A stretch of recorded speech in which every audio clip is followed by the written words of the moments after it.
I don't think I do enough to help new players. It's one of my biggest flaws as a creator, I think, alongside my video turnaround time, my overbearing cynicism, and my propensity to get on my soapbox at the slightest provocation. A lot of it is just in the topics I cover. I typically talk about DBD lore, high-level metagame and design theory, or niche characters with a small but dedicated player base, like the Skull Merchant. All topics that new players aren't typically invested enough in the game yet to be interested in. And part of it, I think, is the format too. It's a lot to ask for a new player to watch a discussion video that's between 20 and 40 minutes long on a game they're really just not that dedicated to yet. And I think it's honestly hurt my growth on YouTube a fair bit. Not gonna stop me though, I love making these videos. So today I thought I'd do something a little bit different because Dead by Daylight has been trying really hard for the past year or two to win over new players, and that's mostly been through new licensed chapters. But there's a bit of a paradox here. Auric cells or cash DLC purchases can be used to buy any character in the game, original or licensed. But DBD's original characters can also be bought through iridescent shards, which are the free currency you can grind through leveling up. And the older an original character is, the cheaper their cost in Iri shards. This creates a bit of a sticky wicket for new players. The newer characters behaviour has been clearly designing for beginners, like Springtrap or Kaneki, are mostly licenses that must be bought with real money. But DBD's economy encourages new players to purchase originals, especially older ones, since they can be acquired without investing anything into the game beyond the initial price of entry. So that got me thinking, if original killers are by far the easiest killers for new players to get, which one of those is the best one for new players to pick up? There's a bunch of good candidates like Wraith, Huntress, Legion. I could even see an argument for something like Dredge. But anyone who's seen my video on the Legion's flawed design knows where I stand on this already. What about the Doctor? Today's video is going to be a little different from what I normally do on this channel. It's a consumer advice video, if you like, because I think this giggly electric man released in 2017, Jesus Christ, is the perfect template for a new player-friendly killer and has been for the past 9 years. Whether you are new to Dead by Daylight altogether, have played some Survivor but are trying out Killer for the first time, or got into the game from some licensed collaboration and want to expand your roster with your first original killer, I think you could do a lot worse than Mr. Electric over here. Welcome, friends and foes, survivors and killers, to the Doctor, the best new player killer in Dead by Daylight, in my opinion. This video is going to be broken down into 3 parts. We're going to start by talking about Doctor's actual gameplay and why it's so well suited to the new player experience. Then we'll be talking about perks and Iri shards and stuff like that, you know, the economic reasons, if you like. And finally, we'll be talking about transferable skills and the idea of moving on to other killers once you inevitably fancy a change of pace. Oh, and one more thing that you might like if you're a new player. Or rather, if you want to be a new player, because I've hidden a code for the base Dead by Daylight game on Steam somewhere in this video.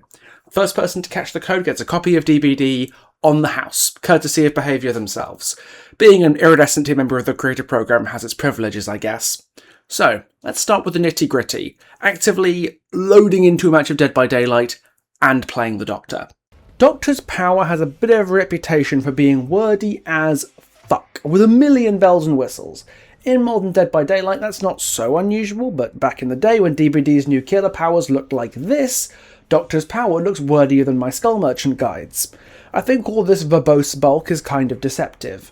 Doctor's power is way more intuitive to actually use and get used to than all of this suggests. Let's just play some Doctor and go through what you as a killer have to do. You have Static Blast, which you press to make survivors near you scream so you can find them. You have Shock Therapy, which you use on survivors to make them not able to vault or drop a pallet. Yeah, that's basically it, actually. All of this shit, the overwhelming majority of the killer's power description, is just going through how the madness system works. The 3 tiers, the hallucinations, and the skill check, snapping out of it, but in the end, it doesn't even matter. Because how often does the minutiae of the madness system tangibly affect the way you play as killer? If they're a Madness 1, you zap them and you hit them. If they're a Madness 2, you zap them and you hit them. If they're a Madness 3, you defeat the Kobayashi Maru, crack the Enigma code, and steal the Declaration of Independence. Nope, only joking, you zap them and you hit them. Compare this to something like Skull Merchant's lock-on system, where how many lock-on stacks a survivor has or how long their claw trap battery has left radically changes the way that you play the chase. You need to have an in-depth understanding of the lock-on system to play the killer, and that makes her harder to get into than Doctor, where Madness is a lot less consequential to your bread and butter gameplay. All Madness really does for you as a killer is give you a trickle of nice benefits as you play the game, like the hallucinations and higher odds of survivors failing skill checks, a passive income life hack if you will. Even as Survivor, a lot of the downsides of Madness are things you don't have to directly deal with, aside from the goofy skill checks which are just harder versions of things you'd already be doing. Most of the afflictions of Madness are just illusions or visual tricks you can ignore until you have to snap out of it in Madness 3. At that point, the game physically stops you from doing anything else until the action is completed. Madness is a technically complex feature of Doctor's power that nevertheless doesn't really tax players' understanding at all because it's mostly passive, and doesn't change the fundamentals of gameplay all that much. As long as you know that the big boom makes them scream, and the little zap make them no loop good, you've gotten all the understanding of Doctor that you really need to be able to play the killer, and that gives Doctor a lower than average skill floor and level of required understanding to play him effectively, which is obviously great for new players.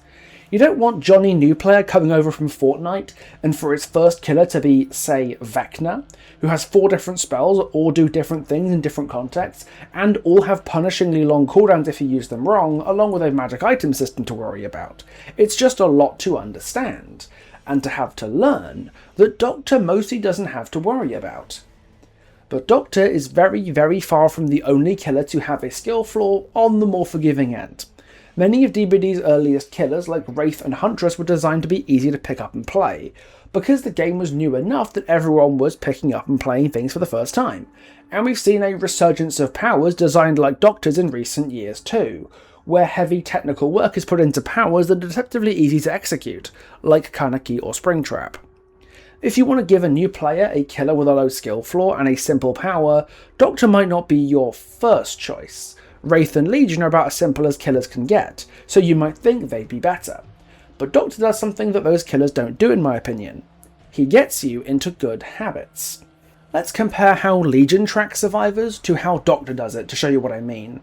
Tracking is a nice tool to give to new players because they struggle a lot with survivors who hide, so Legion and Doctor being able to find survivors without perks is great. But the way Legion does it is kind of brain dead. You hit the first survivor you see with Feral Frenzy, and then you're laser guided directly to your next target with Killer Instinct showing you their precise location in real time.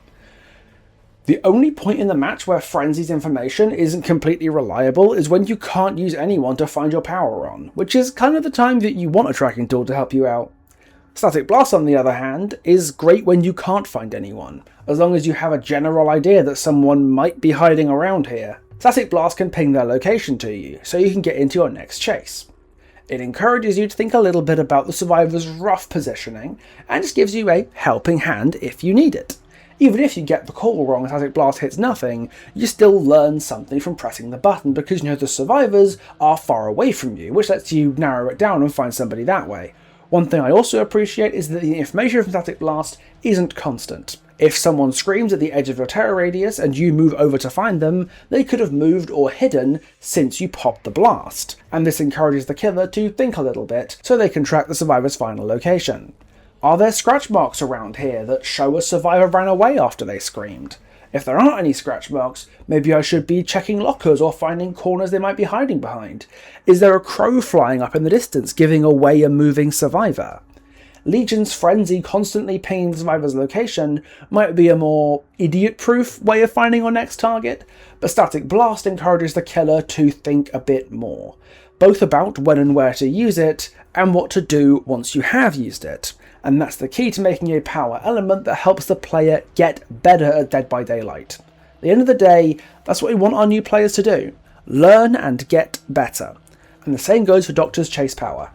Wraith and Legion are both low skill floor killers who lean heavily on the concept of quote-unquote free hits. Legion's power is literally entirely free hits, and Wraith kind of does the same thing. A lot of his power budget is in sneaking up on players and getting hits before the chase even begins, because he doesn't really do much in a straight up chase. He can at least use his power for extra speed or a long lunge to help him down survivors, which Legion can't do, but in both cases you're encouraged heavily to only use your power when it guarantees you a hit. There's definitely still some skills you can learn from these killers. Rift can teach you to drop a chase if it's too difficult for you, because his speed lets him disengage effectively and find a new target, and Legion forces you to engage with basic M1 killer gameplay if you want downs. But more often than not, this encourages players to either never commit to chases and thus never learn how to get better at them, or rely on perks like Enduring Spirit Fury, Dissolution or Bamboozle that risk kind of playing the chase for you.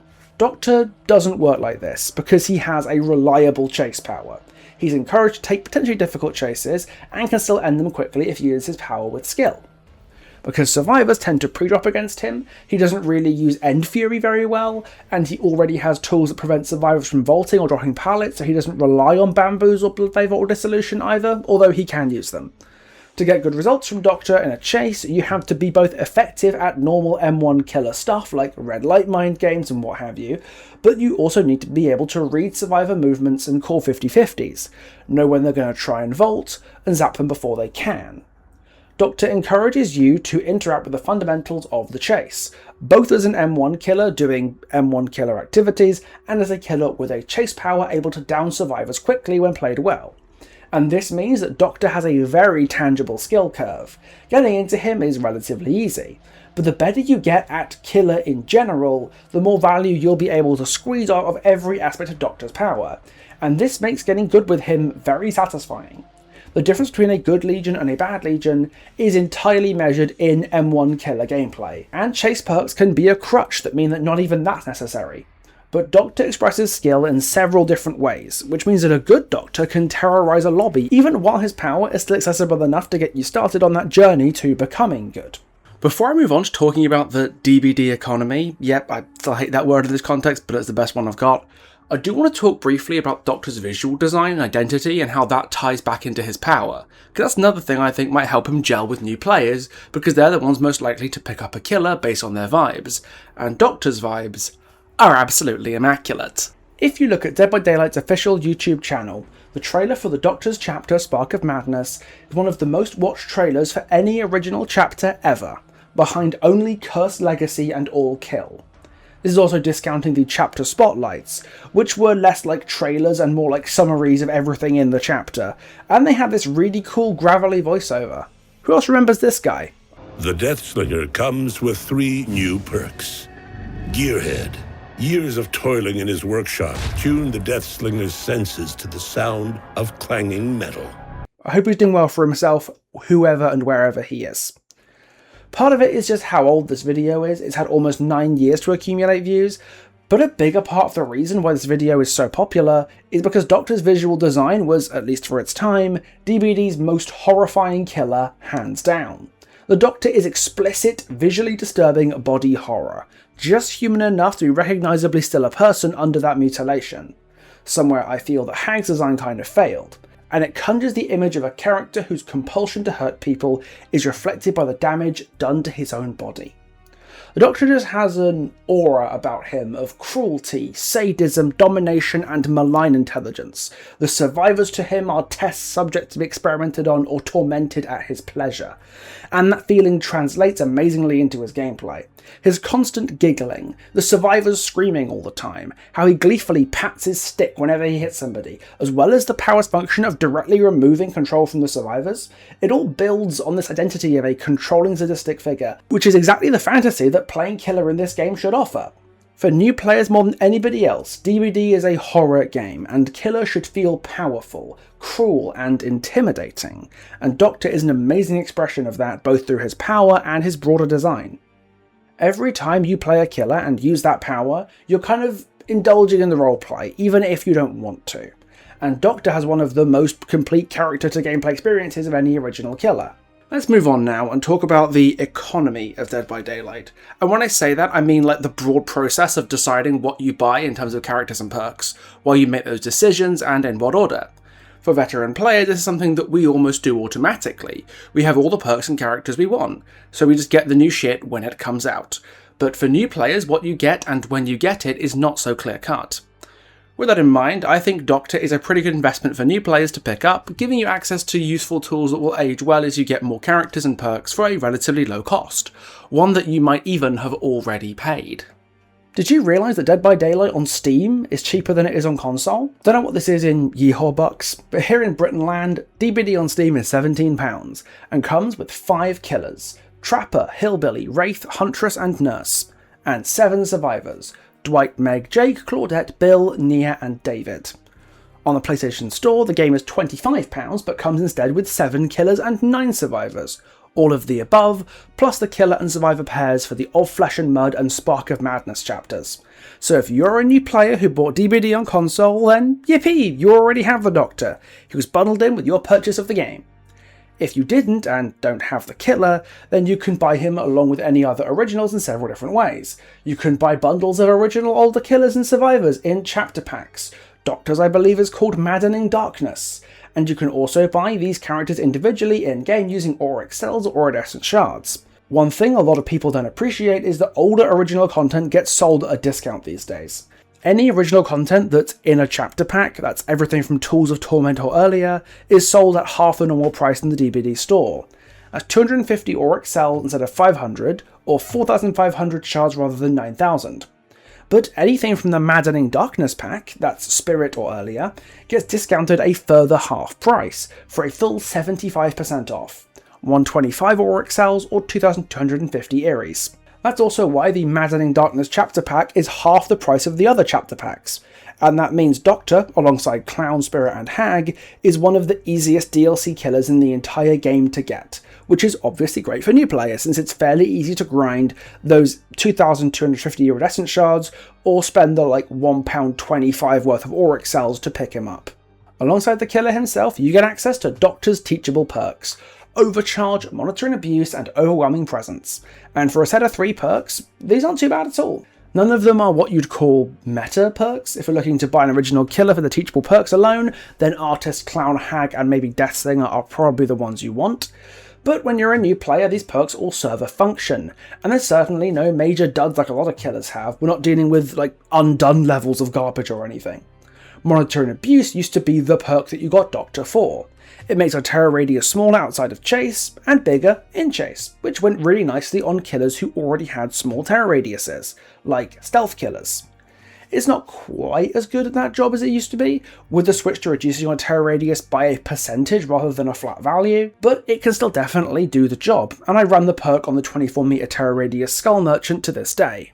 It's a solid teachable for a lot of killers, with Doctor arguably being the one who benefits from it the least, due to Static Blast demanding a large terror radius to work. Overcharge is the kind of perk that's specifically good against new survivors, because it is a skill check perk, one that regularly catches players off guard and happens to synergize pretty nicely with Doctor since he makes skill checks harder. It's not crazy good, but when you're a new player and you don't have many great options for gen control perks, you could do a lot worse than Overcharge, especially given how inconsistent new players are at landing skill checks. But Overwhelming Presence is the real sleeper hit here. For a while, this perk was a meme. It was catastrophically terrible, one of DBD's all-time worst perks, until it got a rework in patch 9.1.0 with the introduction of Fog Vials, and now it might be one of the best anti-exhaustion perks in the entire game. It exhausts any survivor who uses an item within 32 meters of you, and reveals the aura of any survivor in that range who gets exhausted by any means, meaning a survivor trying to blind you at a pallet suddenly loses their life, or anyone resetting with a medkit gets their aura revealed and their exhaustion stolen so you can interrupt them. This perk is actually pretty good now, and it's got added value as a teaching tool for new killer players who don't really understand how exhaustion perks work at first glance. If you're a veteran player, you'll know when a survivor has burned Dramaturgy, or Balanced Landing, or Life, but if you're a new player, you might not know what these perks are, or how they look in action, especially if you've not played much Survivor yourself. But Overwhelming Presence means that any time these perks are used, you will know about it. You'll see their aura and the perk will go on cooldown.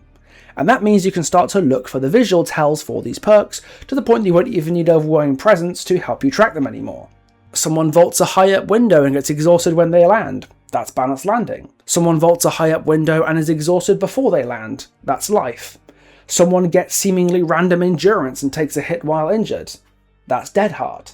And that's not even talking about the synergy it has with other exhaustion-inflicting perks and add-ons, like Unknown Serum Vial or Languid Touch from the Lich. But Doctor's perks being useful for other killers is only half the story. Doctor himself has some of the best perk diversity in the entire game, and can make use out of almost anything you give him, regardless of which killers you wind up purchasing for their teachables. He's a killer who does both health states with an M1, so he uses Expose and other basic attack perks very well. He benefits from a large terror radius, and has ways to make his TR bigger through add-ons, so perks like Dark Devotion or Starstruck can be handy. He fucks with skill checks, so he has synergy with perks that care about skill checks like Merciless Storm, long range tracking like Discordance can help you get more value out of Static Blast, and he might be the best user of haste perks like Batteries Included in the entire game. Because disabling a pallet drop with a shock, and then catching up to the survivor with haste to hit them before they can make the loop and reach the pallet again, is such a strong way to get a hit with the Doctor, and many survivors don't loop with the extra 7% haste from batteries in mind. If a perk is good enough to be run on any killer at all, odds are Doctor can use it at least serviceably. And that means you can make decent builds out of whatever teachable perks you collect from your killers early on in your time playing DBD, or even no teachables at all. Say you're an Xbox player who really likes FNAF. You see DBD's got Springtrap and you go, oh golly gee, I do love Five Nights at Freddy's, and then you pick up DBD and the FNAF DLC for it. You play Springtrap for a bit, and you start to realise that his perks aren't exactly great on him. Well, Haywire isn't good on anyone, so you can write that one off. But Phantom Fear is not great on a 24-meter terror radius killer, and Help Wanted doesn't work with your fire axe. But fortunately, both of these perks happen to be great on Doctor. Phantom Fear can work in tandem with Static Blast to constantly keep survivors screaming inside your large terror radius, with one effect tracking survivors while the other goes on cooldown. And Help Wanted's basic attack recovery is amazing on a killer who has to bonk you twice with basic attacks for every down. Speaking of basic attacks, can I just point out for a moment how insane it is that Save the Best for Last is a general perk that everybody has now? This is a huge deal for basically any new players coming to DBD, because the overwhelming majority of killers new players have access to are M1 killers who will get lots of value out of Stabiffle, and Doctor is no exception. Between Stabiffle, Nowhere, Sloppy Butcher, Distressing, his own teachables, and the other teachables from the free killers that Doctor can use like Huntress Lullaby and Knowing Presence, and the generally strong perks like Deadlock and Gift of Pain that you can put on anybody, you can concoct some seriously unpleasant Doctor builds without spending a penny, so long as you're prepared to do a little bit of grinding. So, if you're new to Dead by Daylight or just getting into the killer role, what do you get from buying the Doctor? You get a killer who's basically got everything you might want to get started with DBD. He's got solid anti-loop, decent tracking with a little bit of basic hit slowdown through the madness system, and general skill check related horseplay. An accessible skill floor with a tangible learning curve where you'll feel the improvements as you get better at the killer role. You'll get some solid teachables, nothing crazy, but definitely workable for newcomers, and you'll have a blank slate for builds on your new killer that you can cobble together out of whatever perks you have lying around, general or teachable, original or licensed. But someday, those good times will end. Whether it's in 100 games, 100 hours, 1,000 hours, however long it takes, someday you will be ready to move on to other killers and leave the Doctor behind. And that brings me to the last success I think Doctor offers to new players. You'll get better at other killers when you decide to play something else. At the end of the day, Doctor is still an M1 killer who follows a lot of M1 fundamentals that you have to learn to play him effectively, and a lot of killers follow similar gameplay patterns. Clown, Pinhead, Freddy, most stealth killers. They all demand a bread and butter level of basic M1 gameplay to make the killer work, and Doctor makes a good starting point to learn those mechanics. But what if the modern palette density gets you down a bit, and you want to play a killer that's, good? Most killers in DBD have a power budget lodged firmly in their chase power, whether that comes in the form of a dash or long-range attack, or a mid-tile zoning projectile, or a slowing effect that removes distance and loops, or a spinning drone that overlaps its beams with survivors if you're feeling spicy.